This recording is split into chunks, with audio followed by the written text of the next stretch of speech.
Hey guys, welcome back to Sad Dad. My name is Dave Abkarian. I am a comedian out of Fresno, California. And this is a show where I have my funny friends on and fellow comedians, and we talk about dads. Hi, how are you? How are you? Sorry, I'm a mess right now. I am at the tail end of a cold, and we just finished we do a 5-day run of shows from Friday to Tuesday, and I record this on Wednesday mornings, usually this intro, and my voice is between the cold and screaming my guts out, hosting and cheering for my friends as they're performing. My voice is just shot right now. So thanks for bearing with me. This is actually take 2 on this intro because I did one take and I listened back to it and I was like, oh, I gotta redo that. I gotta pop a cough drop in my mouth or something. Just sound like this gravelly mess. So, I did that. Did a little throat spray, and I think I'm sounding a little bit better this time around. Cool. Guys, I have a killer episode for you today. I've been really excited about this episode. I recorded it 2 weeks ago, and I've been super excited to release it because I feel like it's one of my new favorites, and it's with a real funny comedian named Katy French. She's out of the Los Angeles area, and we'll get into all of that.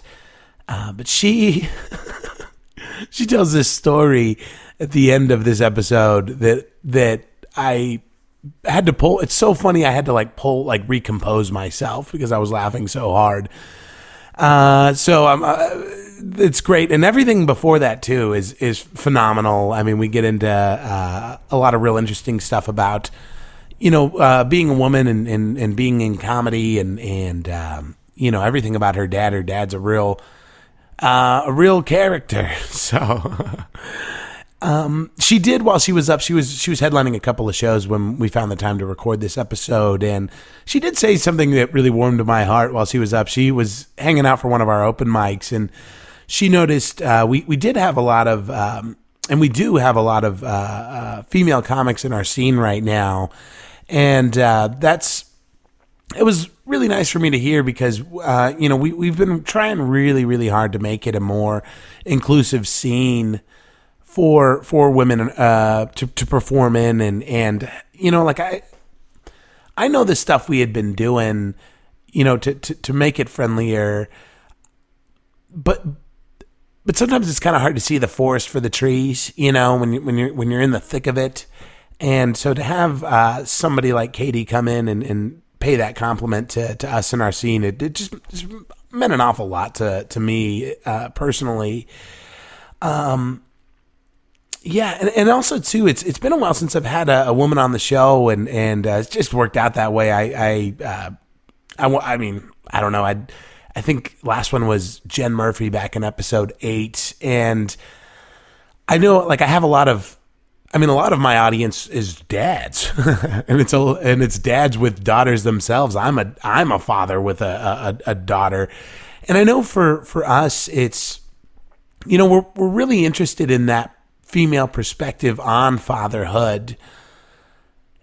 We're always curious. I know, at least I am. I'm always interested to know the kinds of stories my daughter will tell about me when she's a grown up.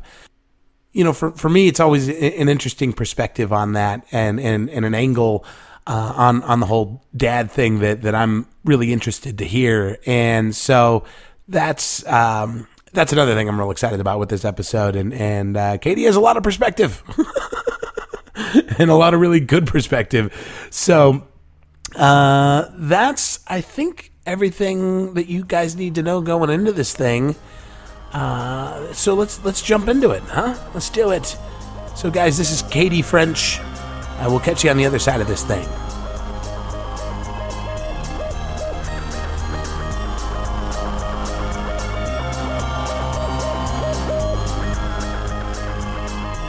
I should have spent more money on it. Isn't that always the case? It started crap, and then it just became this huge distraction, during the podcast. So yeah.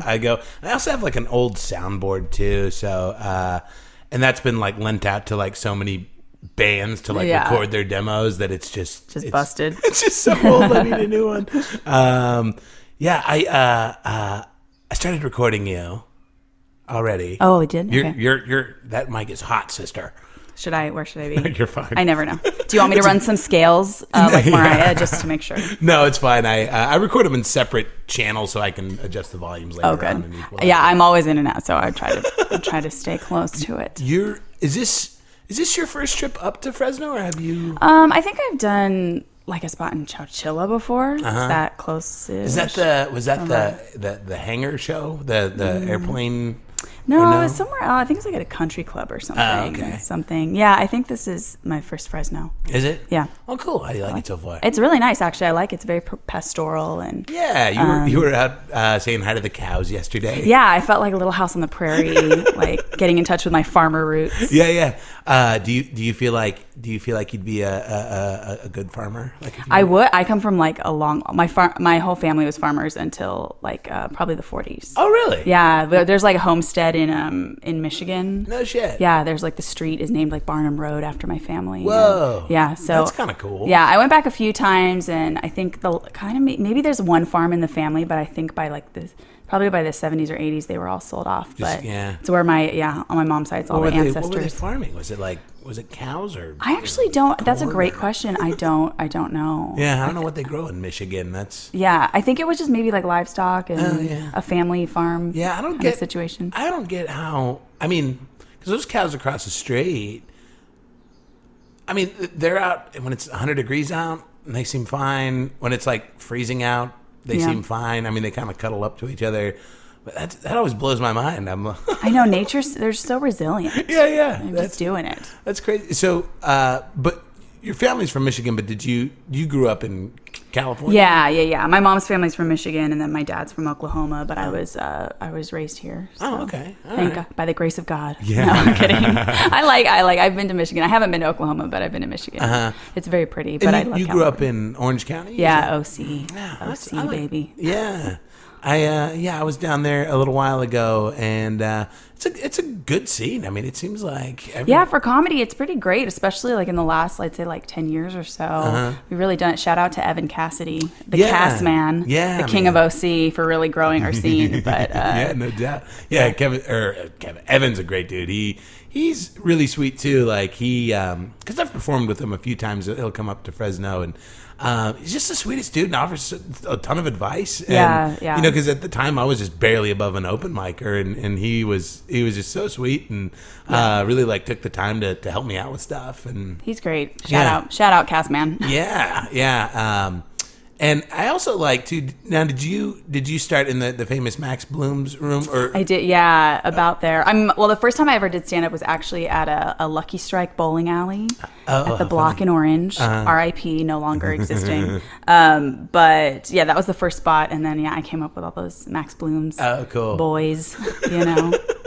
It's funny because I started doing comedy at Max Bloom's, and then my mom's very like she's like trained in circus arts. She's a real like performer kind of person. Yeah. And then I would do open mics at Max Bloom's, and then later on my mom was like, I've been doing the open mic on Wednesdays for jazz vocalists, and like she's really trying to like elbow in on my Max Bloom's stage time. Wow. On the off nights. Did she ever like make it out there and do a thing like and totally embarrass you? No, she never does. She never did stand up. She trained as a mime. That was as all moms do. I was going to say, you can't really like dangle that whole circus arts thing in front of me. Right. No, my mom, she trained as a mime in the 70s, and she has a lot of thoughts on my comedy. Oh, how funny. And she'll always be like, as a clown, I think you should really, whatever. She'll always used to say, my clown master once told me. That's hilarious. And I'm like, Mom, stand-up is not clowning. Yeah, I mean, it's just funny that's how she sees it. We're just fucking clowns. It's crazy. Yeah. I mean, she's not wrong, I guess. I mean, we're all just big goofy. I think she even looks down on stand-up because, a mime can get laughs without saying anything. Oh. Well. And if you're a true mime, a true clown at heart, then you shouldn't have to talk. So I think we're like lowly comics to her. She told me that she said the philosophy of miming is that man has the soul, is to be a man with the soul of an orangutan. Wow. what the fuck? What the fuck? So she has a lot of critiques about my comedy and what I'm doing wrong. Oh, that's so it's funny. crazy. Oh, wow. Yeah. I guess I've never taken a mime's opinion on comedy. I've never ever considered that before. That is, Yeah. I mean, I guess I get where she's coming from. I mean, it's doing more with less, but I don't know. Well, as I would tell her, you talk a lot for a mime. Yeah, I was good. Yeah. and at the end of the day, you're a mime. Yeah, I know. It's so crazy. I grew up in a very unusual. Oh, that's hilarious. Unusual family. What was it in you that sparked the desire to do comedy? I mean, where did that come from? I kind of have a like more unconventional like path to it because I feel like every dude I know is like, I loved this person growing up. I watched every Comedy Central presents, and like I didn't grow up with cable. I didn't really watch. I just loved comedy. I loved SNL. Yeah. I would like watch what I could, but I just didn't have like really a knowledge of it. I just always kind of liked it, and I didn't perform or anything in high school, and I kind of just like in my mid-20s was like super depressed and was like, you know what, I'm so depressed I couldn't lose anything else, let's just go do this. So that's like kind of my path into it, but I'm always surprised that I don't feel like I fit in with a lot of the like the traditional like stand-up path or whatever. But my family is just like really weird and wacky, and so it's funny because they're all actually kind of performers, and so I think I really rejected it for a long time, and I was like, ugh, you guys are so needy, you need so much goddamn attention. And then cut to me later like, laugh at me everybody. That's hilarious. It's really annoying. Blood. Yeah. That's crazy. We talked I mean, you kind of touched on it briefly, but what was, I mean, because you obviously started comedy, pre-Me Too and all of that. What was the scene like? You started about 10 years ago? Like 8, 7, yeah. What was that scene like? Well, I was coming up in Orange County. Shout out to Orange County. Shout out to all the miserable men in Orange County. But yeah, I was one of like very few women. It was very like aggressive. I mean, it is what it is. You know what you're getting into. Sure, so I mean, like, I'm always like advising people, if you're gonna know what you're getting into. It's not like I was like, oh my goodness. I mean, I was horrified by how much like hateful rants there were, and how it would be a night of like just sitting through so much bullshit and like misogynistic fucking like I was like fucking this bitch, and I was like raping her and kicking her down the stairs, and then like and every dude in the room cracking up at that, and I'm like, you guys could all die right now.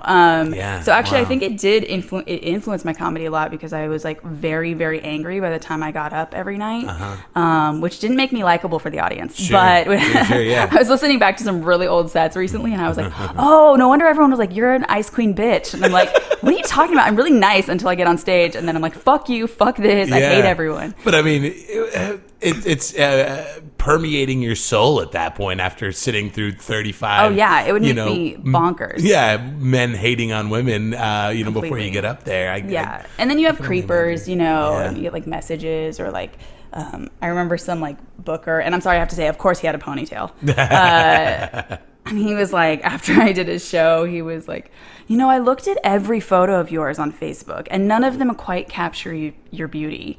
So, great news. I'm a photographer, and I'd love to take some pictures of you. Sent me the link to a site, and it was like all like boudoir photography, pinup girls. And I was just like, dude, fuck off. Like, leave me alone, please. Yeah, we had not in the comedy scene, but like in the club scene, that's a big problem here. At least I think it's a problem in a lot of places. But these quote unquote photographers that are, I mean, there was one that got real like, violent with a girl like in a club, and it was damn it, just real like I joke about it sometimes. I feel like there needs to be background checks for dudes buying cameras.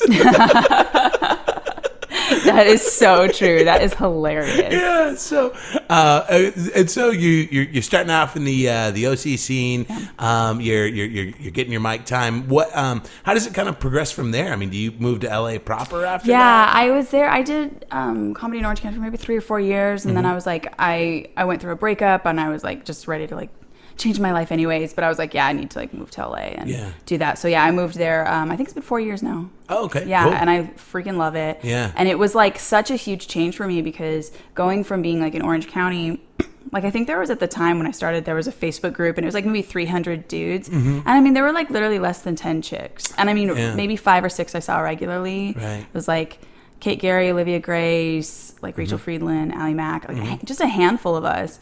And I always joke too that in that time, one of the male comics I was doing comedy with transitioned. So technically there were maybe 10, Robin. 11 of us. Shout out to Robin Tran.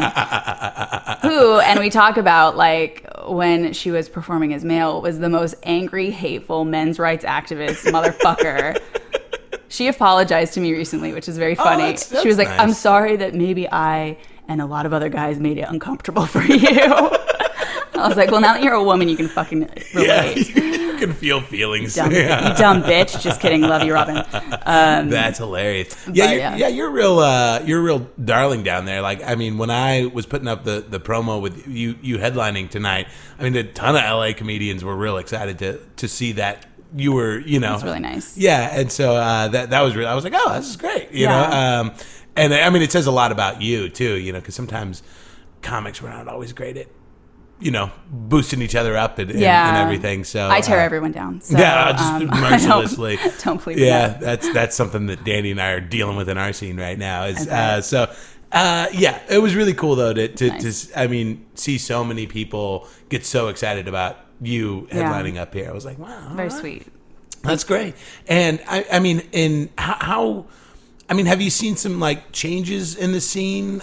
Yeah, definitely. I mean, I feel like when I came from Orange County to LA, like a lot of chicks, and I understand, if you've only started in LA or whatever, like I understand. And I also think it's a little bit of a generational difference in like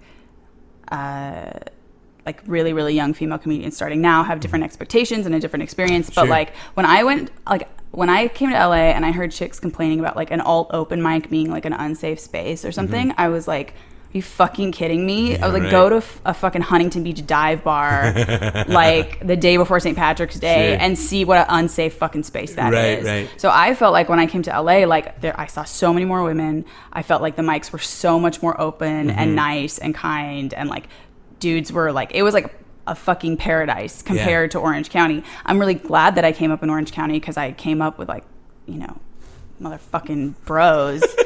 Like you have to deal with that from day one and talking just to like regular people, where I think if you start in LA, you can really easily just like pigeonhole yourself or just be like only in alt rooms, only talking to the same, few crowds. But I feel lucky that I came up in a place where like I have no problem going into like a dive bar, like in the middle of fucking nowhere. Definitely. Like, doesn't scare me. I mean, being able to have that confidence and just that kind of experience. But at the same time too, it's like, well, yeah, I guess maybe they should be able to demand, a safe place to perform. Like I go back and forth, but then again, it's not my experience, that's and it's not really, I mean, safe space, you can say like in some ways you're like physically or like emotionally, but just in general, it's also like, I think that doing comedy has definitely changed my opinion of men, certainly, because I just didn't realize like when dudes are around, like they act like trash, they talk like assholes, they're like so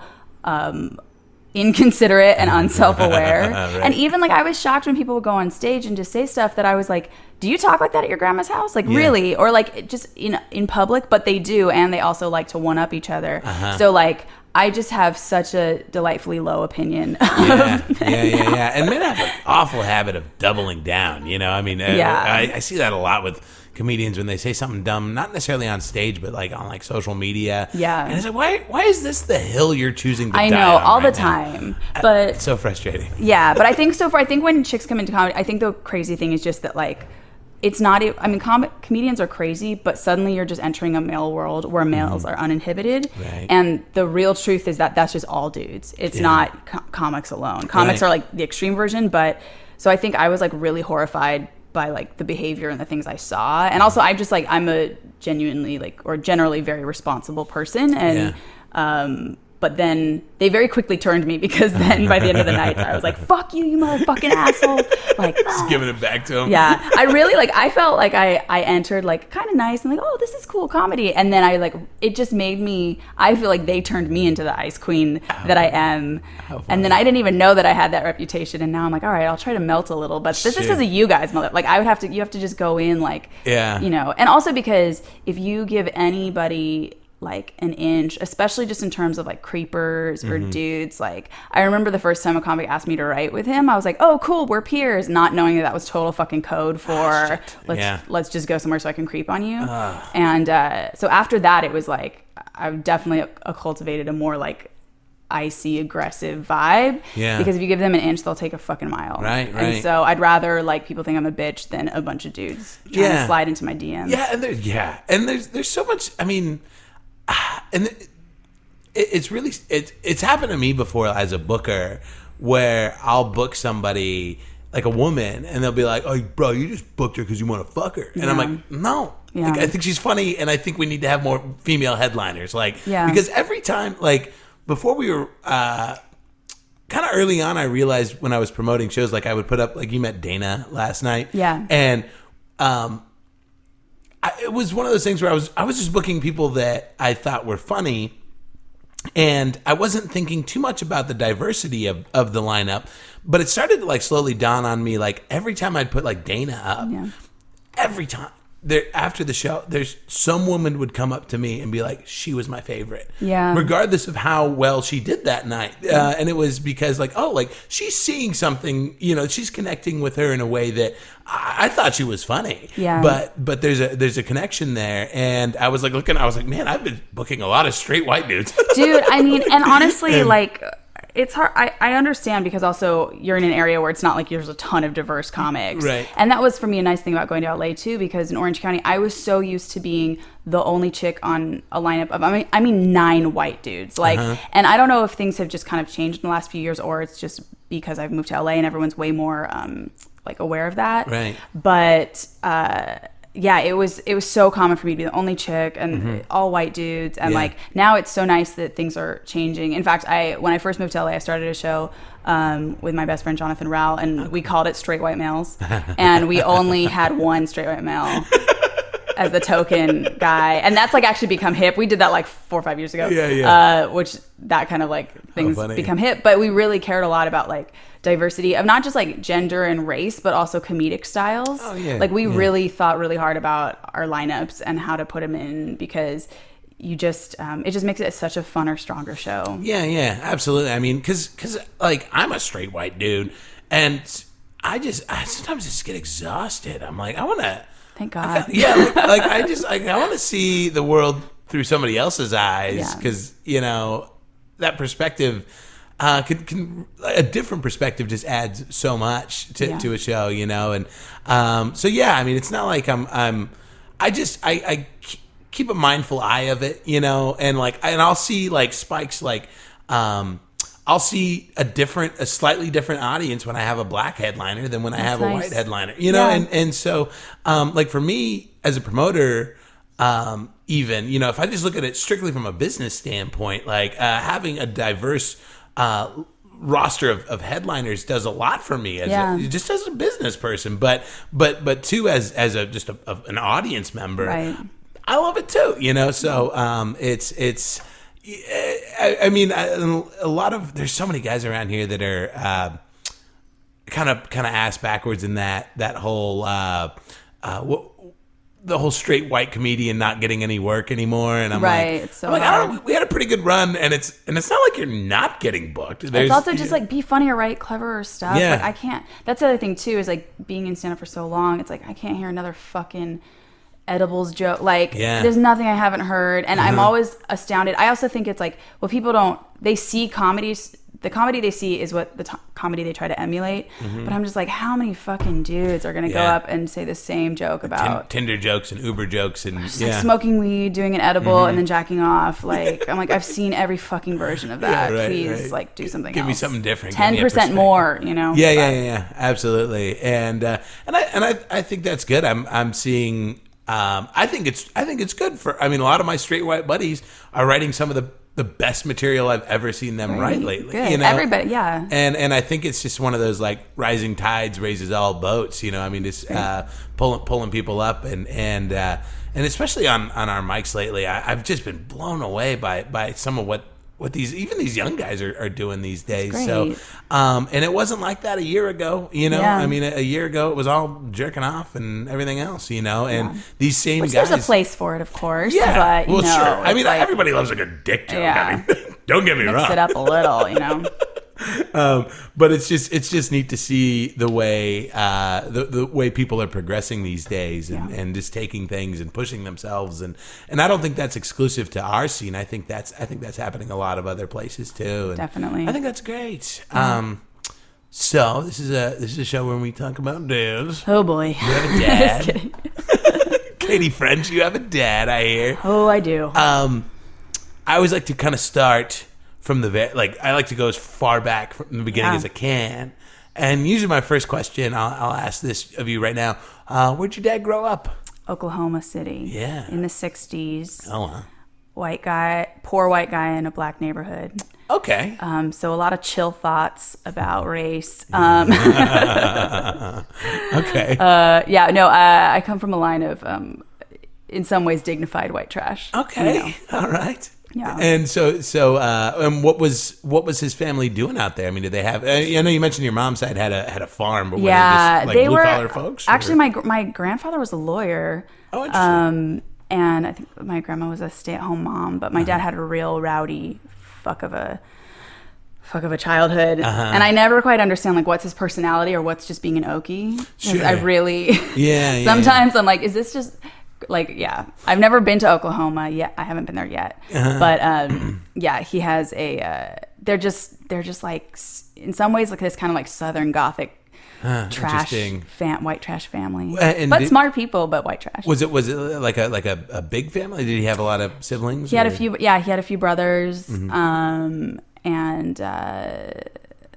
they were all rowdy. Just like whenever I just see like pictures of like white trash kids beating each other up, or like if you see a viral video, I'm like, yeah, that was my dad and his brothers for sure. Like we always joke that wherever the Frenches live, the local cops know what house that is because they get called there a lot. That's funny. Yeah. And you were saying it was like a primarily black neighborhood. Is that? Yeah, that's. I mean, I think they were just probably it's a transition time and whatever. But I mean, and also I think anybody growing up in the South, there's just a lot of like racial tension. Sure. It's weird because I'm like super white liberal. Like my mom and my dad could not be more different ultimately because my mom's like a very she like volunteers with undocumented minors and stuff, and then my dad is like a real like in some ways I think my dad jokes that Trump is too chill.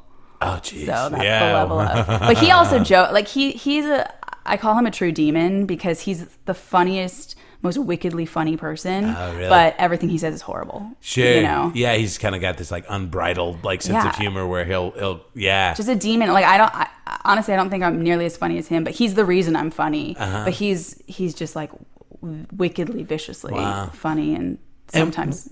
So he grew up out in Oklahoma. Yeah. I mean, he went to or high school. What do you know? What kind of was he was he a jock or was he? He was actually a jazz musician. Really? And became a hippie. He's weird. He has a weird thing with Oklahoma because he's like partially like all pro Okie and heritage and stuff. But then he was like a hippie at the time. It was like the 60s, 70s. Oh, he grew his hair long, so he got kicked out of high school. He never graduated high school. Really? Because he got kicked out, yeah. And he was a jazz? What did he play? play? He was playing saxophone.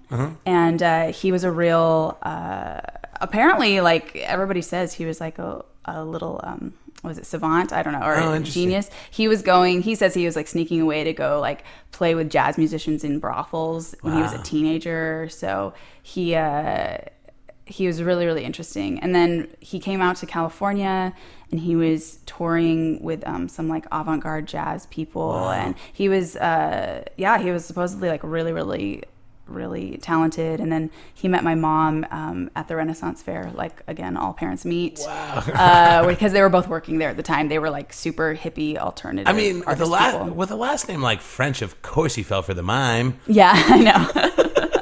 That's nuts. So I mean, because I mean, you can almost start to see like the dichotomy of his personality already. Like, I mean, growing up very conservative and Southern and sounds kind of racist, if that's a fair statement. A lot of racial tension, I'd say. Okay. I think that's it. And then he's also, tapped into this like creative, whimsical aspect too. Yeah, and he also like he grew up. I mean, Bible Belt, like super. The funny thing is, he's like so anti-Christian. He's a demon, as I call him. Oh, really? So he's anti-Christian. He hated growing up with like all that Bible Belt inspiration, and he's a hippie. Your dad is already the craziest person you've ever. He's already any throwing human. me so many curveballs here. Okay, Yeah, he's all right. the craziest person you've ever met. Yeah. And so he had like two parts to him, which is like this. Growing up in this kind of environment, but then he was like this hippie jazz musician playing obviously with a lot of like amazing black jazz players. One of his best friends was Malcolm X's nephew. Whoa. He like played with a lot of session players who were like friends with Miles Davis, like really interesting people. So he was kind of like this hippie artist in some ways, trapped in this like Bible Belt conservative world. I definitely had him pegged wrong at first. In a sense. Yeah. So then he moved to California and met my mom. Was he just kind of following like the hippie trail out to California? At A the little time? bit, yeah. Is that He was what just it a musician, touring musician. So he came out here, and there was a big, I think like alternative jazz scene around San Diego at the time. And a lot of like avant-garde players. He plays real avant-garde stuff. Yeah. Wow. It's really out there. The type of. It's like I like jazz and I appreciate jazz, but sometimes it just feels like a big old circle jerk, you know? And the stuff he plays. I mean, again, like I don't have a trained ear, and I'm not that into jazz. It's like real bonkers out there stuff. So. It's very different. It's not your like chill elevator jazz music. Yeah. You know? It's like nerd jazz. Yeah, exactly. and so and then they meet at a Renaissance fair. That's in the 70s. Was your mom like actively miming at Renaissance She was fair? a juggler. Oh, she was that working in the makes sense. gypsy juggler camp. Wow. And my dad was a musician, and they met. You know, again, like all parents do at the fucking Renaissance fair in the 70s. Wow. And they worked there a lot. And like, how soon did they get married after they met? They were maybe like 5, 6, 7 years. They were together for 10 years. They got divorced when I was like, I think around 2. Oh, so okay. they were together quite a long time, and had all their crazy, unusual avant-garde artist lives together. And then and what was and now, do you have siblings, or are you? I have a brother from another mother and a sister from another mister, as I say. Okay. I have a half brother who's 8 years older and a half sister who's 8 years younger. Oh, that's interesting. Yeah. Okay. They're all different moms. It's like a very split family in a lot of ways. Yeah, and so they came into the relationship with 2 kids then. Just my dad had my brother. Oh, and that's a big thing in my dad's life is when he was 21, he had my brother, and I think unknowingly, my dad was over in Europe recording his like first album, touring, Holy and shit. he knocked a chick up, and I think he didn't meet my brother until my brother was 1.5 years old. Well, so your brother, he knocked this woman up while he was in Europe? No, sorry. He knocked her up, went to Europe. Oh, I think she got pregnant, had him. And then when my dad came back, I think it's the first time he met my brother. When my brother was about 1.5 years. And that woman was crazy. And my brother was being taken away from her. So my dad came back and took custody of him. But that meant my dad was a 21-year-old single dad. Jesus. Broke musician who had no idea how to, wow, live a life. So that actually, I think, really changed the course of his life. Yeah, no doubt. And really, So then when my mom met my dad, he was like 20, maybe 23 with this young, cute little 2-year-old kid. Yeah. And so she I think she really fell for that. It's no wonder she fell for him. You know, I mean, that's he was like a hip, creative kind of guy. With this guy that's trying to make a life as a creative, but also with a son, and I mean, that part is kind of it's almost like a romantic comedy setup, you know? Yeah, and then it got dark. It got dark, as real life tends to do. Yeah. I got it, and so they meet, they get married. When does it like? I mean, you said they got divorced when you were 7? 2. Oh, 2? Yeah. Oh, got it. Really I'm young. sorry. I was way off. And, I mean, so do you ever remember any of the... I mean, you were probably too young to remember any kind of, like, very craziness little, with them together. but basically, like, and I try to say it, like, delicately, but everything I've been describing, like my dad is like this musician, this really creative guy, is like the man I didn't know. That's who he was before I was born. Interesting. And then when I was born, I think it was hard because I don't think music was going the way he wanted to. My mom was like supporting the family. It was a real hard kind of dark thing. And he started to, I would say, lose his fucking mind. And there's like a lot of mental illness in my family. And I think that my dad, I've like struggled with his personality and who he is my whole life. But I think the best way I can say it is that like he probably is like a genius savant and he can't be civilized or like be with humans. Because of, I think that, and every time I see a movie or like when people are like, I think my kid's a genius, blah blah blah, I'm like, do you know what it's like to be around a true genius? They're a fucking nightmare. They can't relate to other humans. Like he had like major rage issues. So my early life I don't remember much, but the only things I remember are like just scary, like him raging, my parents fighting. Their custody battle for me was a like nuclear divorce. And like my mom had a restraining order against him. There was so much bullshit going down. So it was a very turbulent, when I was born, it was very turbulent. I think maybe in my family too, on his side, there's something about like when men get into their 30s, they kind of lose it. So like I have one uncle who died in prison because he like kind of went crazy and killed someone. Another uncle who was like living on the streets crazy, and he was like hit by a train, or supposedly he thought he was like, I think he was like on a schizophrenic trip and thought he could outrun the train because he was Superman. Turns out you can't. Shit. So his brothers kind of all met these like dark demises, and I think there's just something, I always joke that like there's some fucking Irish curse or something in the family, and sometimes I'm like, I think I need to go back to like our like village in Ireland and probably make some amends or pay off somebody to like get this curse out of the family. Yeah, truly, because it is like dark and like you couldn't even like write that stuff. So he got a bag of foreskins. Just give me anything. So there's like a real, I would say, an Irish madness in the family, and it seems to hit the men about like 30. Was much of it like alcohol fueled, or was it all just straight up mental? Pure brain. Oh, that's really, I mean, my dad's a huge stoner. He always has been, but actually that medicates him more than anything, I think. And I mean, he did plenty of psychedelics too and stuff, but he just has this like real vicious kind of like oaky, he likes to say Viking rage. He's very into Vikings and Viking culture, and depending on how lucid he is, he thinks he's a reincarnated Viking chief. Oh shit! So it gets a little that is very heavy. Scary. Yeah. And so like so after the divorce, like what does he do? Is he still a musician at that point? So he kind of gave it up. Like famously quit playing the saxophone. Actually, he would play a little bit. He got with my stepmom, and my stepbrother was in like I guess alternative punk bands. Like 3 Mile Pilot, or they were like a San Diego. Okay. I don't think they're punk. They're like alternative. I don't know.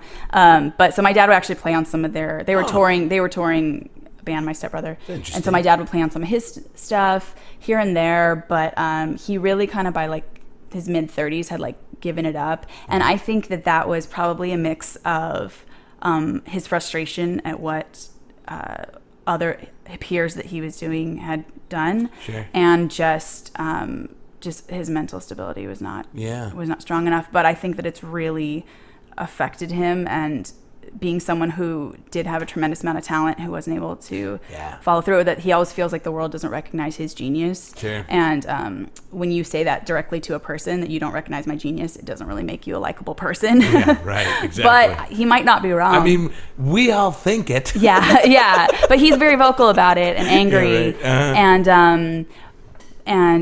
But has lived, I will say, like, my dad has lived an insanely hard life. Like, he has a lot of trauma. There's a lot of bullshit he's been through, and that I think would make anybody crazy. But it doesn't help that he likes to fuel the fire. Sure.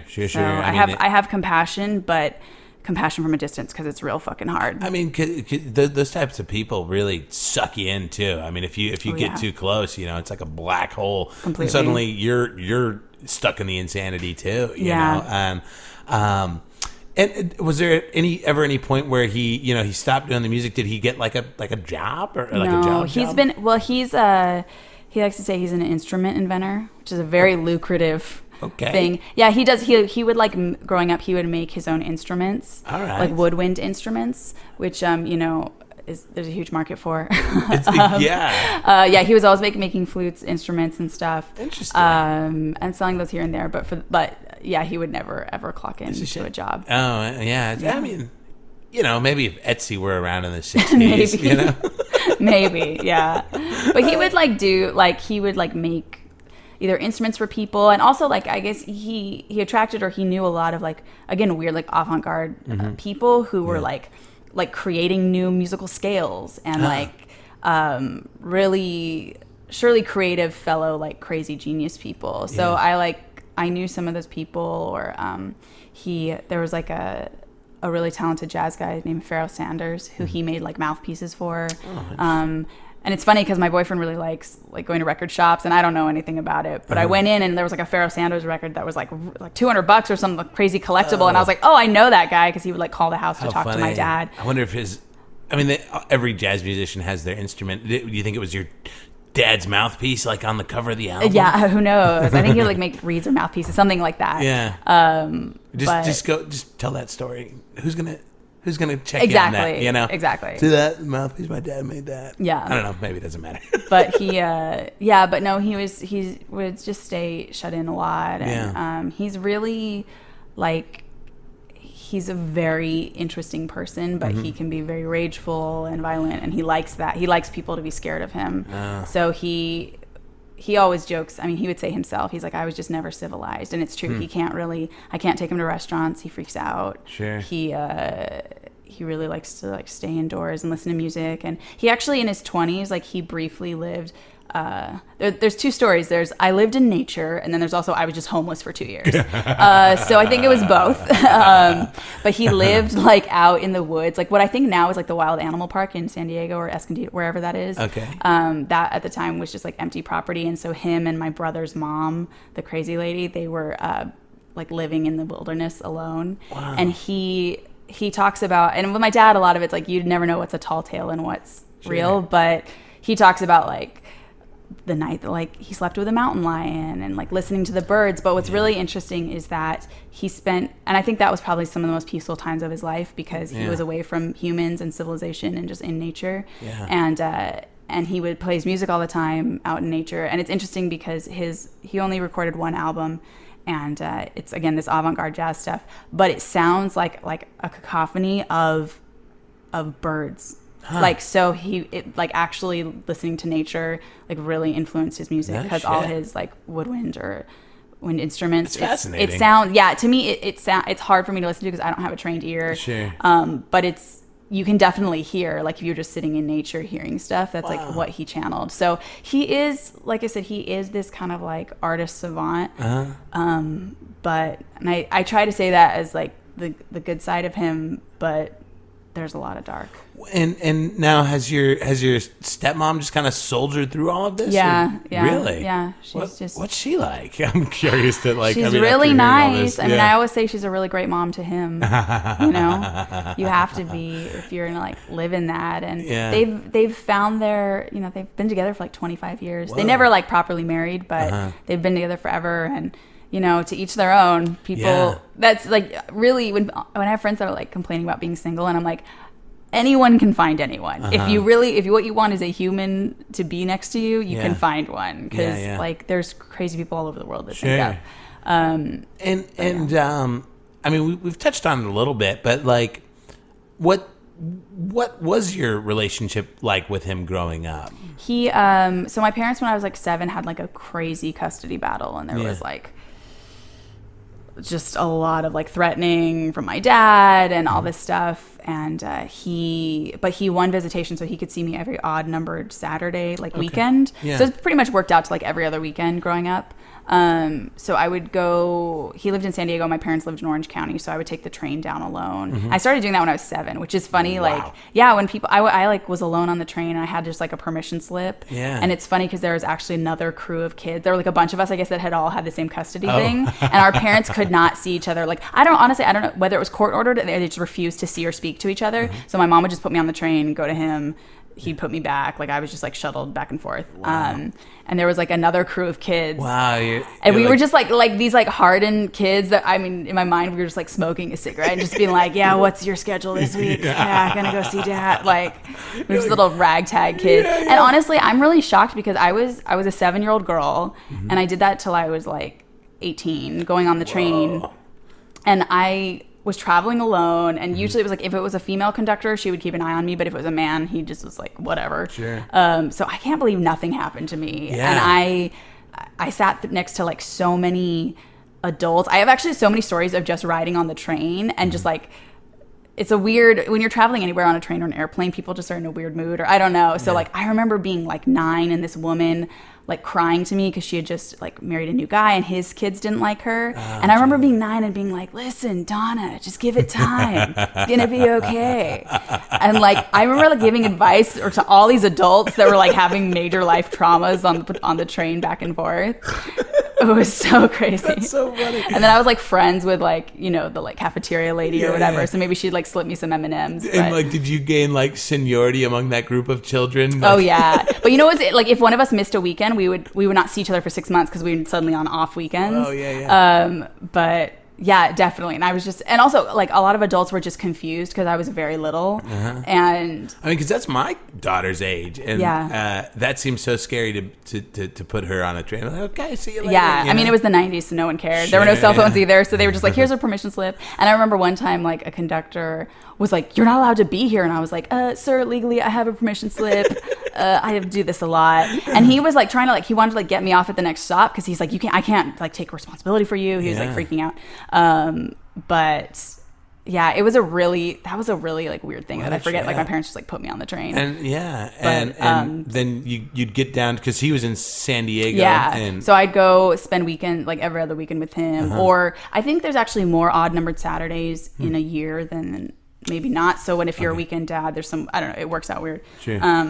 So yeah, I would go spend, I guess I'd spend like 4 days a month with him, or if there was like another. And I mean, what were those visits like? I mean, was he just total chaos? Like really? I was going from, it's interesting because my parents, I have my mom and my stepdad, and then my dad and my stepmom, and it could not be two more opposite households. Like my mom is this like very liberal. It was a very like quiet, stable house. Like maybe we don't talk about our feelings, but it was just very like totally like WASP stable. And then going to my dad's every weekend was just walking into like a fucking chaotic circus because he was always getting in fights with my stepmom. Something was always setting him off. It was really like walking on eggshells because he just has like an explosive rage thing. And it's like, it's not just like in the house. Like if we're in public, he's the guy. Like whenever I see that kind of white trash family or the dad freaking the fuck out and everyone's scared around him, I'm like, oh, my dad, I miss him. Yeah, you know? Right. So it was really, really chaotic, and he would just like get in fights. And he also like, I mean, he never had a 9-to-5 job. He lived with my stepmom for so long. He didn't know. But if it was like, oh, we're getting in a fight, it was just like, all right, put on your flip-flops. We're walking to the bus. Oh, my dad also, he doesn't drive.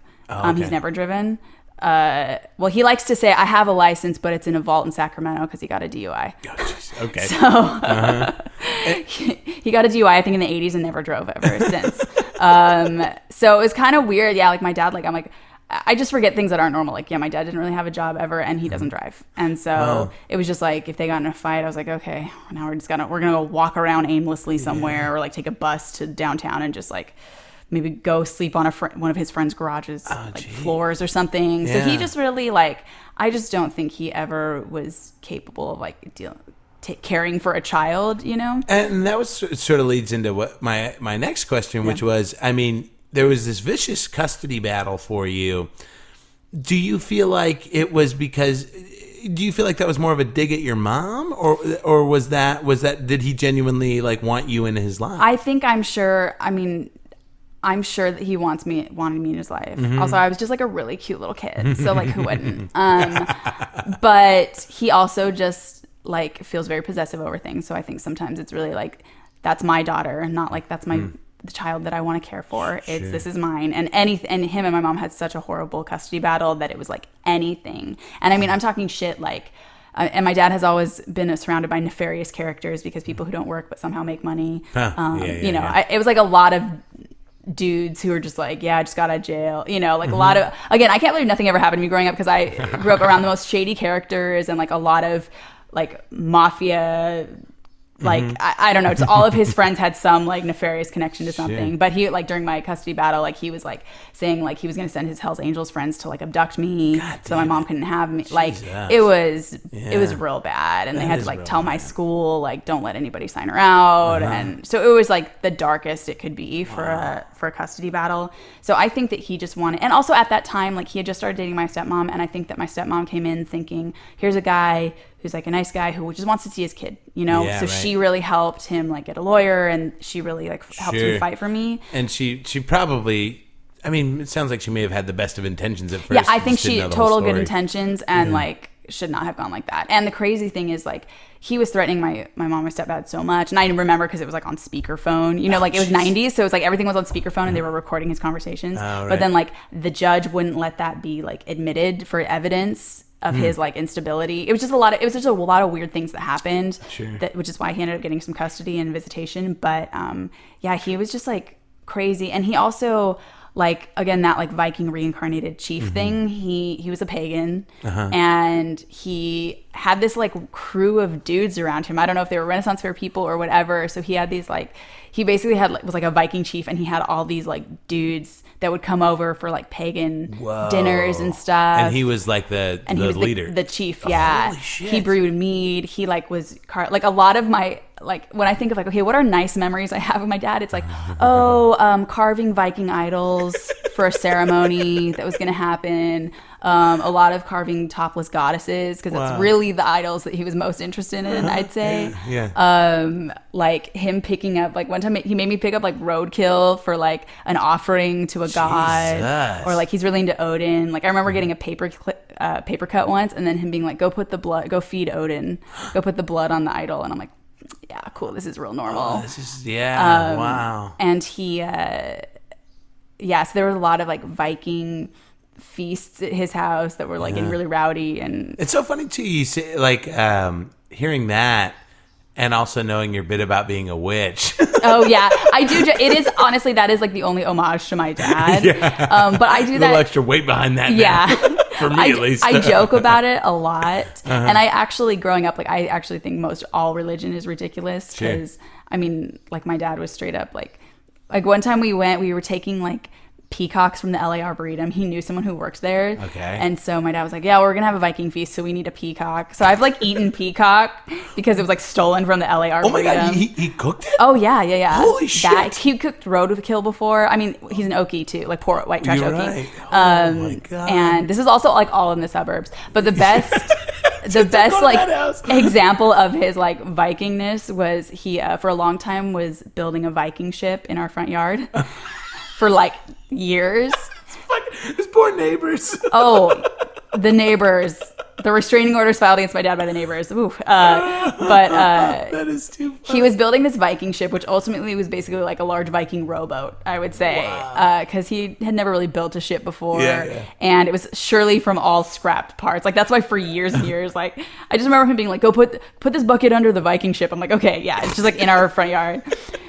So he'd been building this for years and years, and he actually lived across from like a marsh in San Diego. Yeah. So it was like finally the day that the Viking ship was going to launch. So he gets like all his weird hanger-on friends. They're all like in furs. Everyone's dressed up. My brother's a teenager, and like of course he liked hanging out. My brother's friends liked hanging out with my dad because there was drugs. Yeah, right. And so they were all there, and they all thought it was like so funny. So there's all these dudes dressed as Vikings, and of course my dad's like, Katie, you know, every Viking ship needs a virgin maiden to bless it. God. So you're going to come and be our like sacrificial virgin maiden. So he like puts me in like a tunic, which is basically like, I think probably a pillowcase, like cut out, ties rope around my like little waist. I'm like 7. Like, do I have to go with all these men? And like, yeah, of course. Katie. Yeah. No. So now, and mind you, my dad actually lived in Del Mar, which is like La Jolla area, which is like very rich people. It's just like my stepmom ended up having a house there, long story. But so they're like, all right, now you're gonna lead the procession. We're gonna carry, all these men are gonna carry the Viking ship into the marsh across the street. It's like probably a Friday at sundown. We're like walking across PCH, and literally it's like BMWs and Mercedes like slamming on their brakes. Like, what the fuck is happening right now? First carrying a Viking processional led by a child wench. And I'm just like, and of course my dad's like, you go first because you have to lead the processional. And I'm like a roadkill, like walking across PCH at fucking rush hour. So we like do that. He walks over. They're probably singing some like ancient songs or dirges or something. Yeah. So they like put the boat in the water and they're like, okay, well, Katie goes in first because she's like the virgin queen. So they like put me in and I'm like freezing. It's like sundown. I'm freezing. There's a bunch of dudes wearing furs around me. Yeah. So they put me in. A few of them hop in. And then very soon we realize like Dad's never really made a boat before. So I don't know that he really water sealed it. Oh. So there's like water coming up through the bottom very quickly. So now I'm like shivering in my like pillowcase outfit. The dudes are all freaking out. We're like halfway into the marsh. There's fucking like floorboard, like water coming up through the floorboards. Nobody on board probably knew how to work a boat. No, yeah. I think they lost an oar. It's like total whatever. So then they're like, oh shit, it's like hitting water. And they're like, okay, we need something to bail it out. So there was a Circle K across the street. So then there was a actual Viking raid on Circle K. I think one person was maybe with me in the boat while it's like still sinking, and like 10 Vikings run into Circle K, terrifying the Middle Eastern clerks. And they all grab big gulp cups. And they're like, Shirley didn't pay for anything. They all grab big cups. They're like all running back. They're like wading through the marsh. Like also like fur's very heavy once it gets wet. They're like being like cement like weighed down by the furs. They're like throwing big gulps into the boat so we can fucking like bail me out. That is the funniest fucking thing I've ever heard. And I still say, I'm like, I think that's the moment that I was like, I'm gonna be a comedian when I grow up for sure. But I just remember being like, I hate all the like. The funny thing is, too, is like I was the 7-year-old and these were like grown men having their fantasy time, and I remember just being like, men are fucking stupid. Yeah. And I was like a shivering 7-year-old. Oh my God. So they finally like, they get me out. Everyone's like soaked. Like I think we lost an oar. The boat is like forever fucked and warped. They bring it back and like, then they just have their like Viking time. They like make a fire. They're playing Viking drums. There's like drinking horns passed around with mead. Which like I have jokes about that, but that is too funny. I just remember being like, wow, you guys are real losers. Yeah, like 7 years old. Yeah, standing there with your arms crossed. Like in your it's still pillowcase. shivering in my pillowcase. God damn. Wow, holy shit. That's just a taste of the childhood. The other thing I really wanted to ask you about was you've mentioned you have 2 step-parents. You have your stepmom and a stepdad. Yeah. What was your stepdad like? The opposite of my, like, I mean, he's like a kind of sweet, nerdy engineer. Yeah. Like wears glasses, is like really, really even keel, very logical, very like just the most chill, like intellectual, nerdy little engineer guy. Yeah. And so, yeah, my dad could not be more different. And my dad is this, like, fiery, threatening everybody, fucking rowdy motherfucker. And so it's, like, between these 2 men, sometimes I feel like I had 2 fathers but no dad, you know?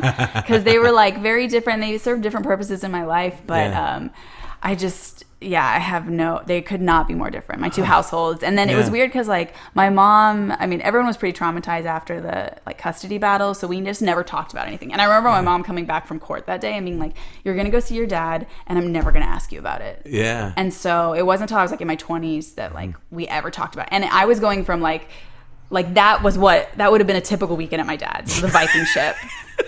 And then my mom picking me up from the train being like, how you doing? And I'm like, fine, nothing happened. Yeah, probably like, the best that she didn't know. Totally, totally chill. So like just one family was just like so quiet and chill and the other one was so insane. Oh, and I never said it. I always thought like I'd be a really good CIA spy because I would just like go through the crazy shit with my dads and then be like, yeah, anyway, so what's for dinner? What are we doing later?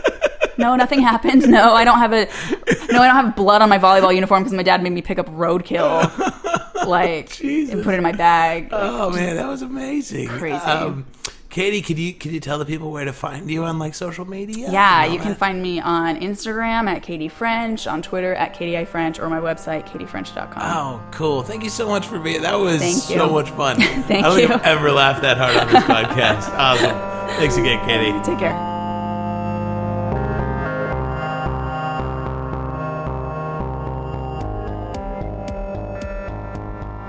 All right, Katy French, everybody. This is great. That that Viking ship story, dude, holy shit. If you guys, I put up on social media, I to promote this episode, I put up an image. Actually, it was an image Katy photoshopped together for me. And what it is, if you haven't seen it yet, it's an actual picture of Katy in the pillowcase tunic that she describes in the show. And it's her in a sinking Viking ship, just all photoshopped together. And so if you didn't get to see that, check it out. It's really, really funny.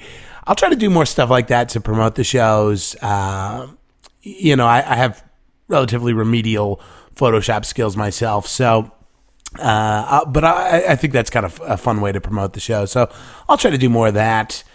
I also need to do a little better job of promoting myself. And so if you're clearly a podcast listener already, and you can actually catch me on a few other podcasts if you just want to see what else is out there, hear more of me or whatever. But I have some friends that do some great stuff. I was actually just on an episode recently of a podcast called Bored with Comics. It's with Isaac Allen, and he's a comedian who sits down with other comedians and they play board games. And the episode I'm on with him, it's myself, Isaac, and DJ Sandu, and we get real drunk. And we play a board game that none of us have ever played before.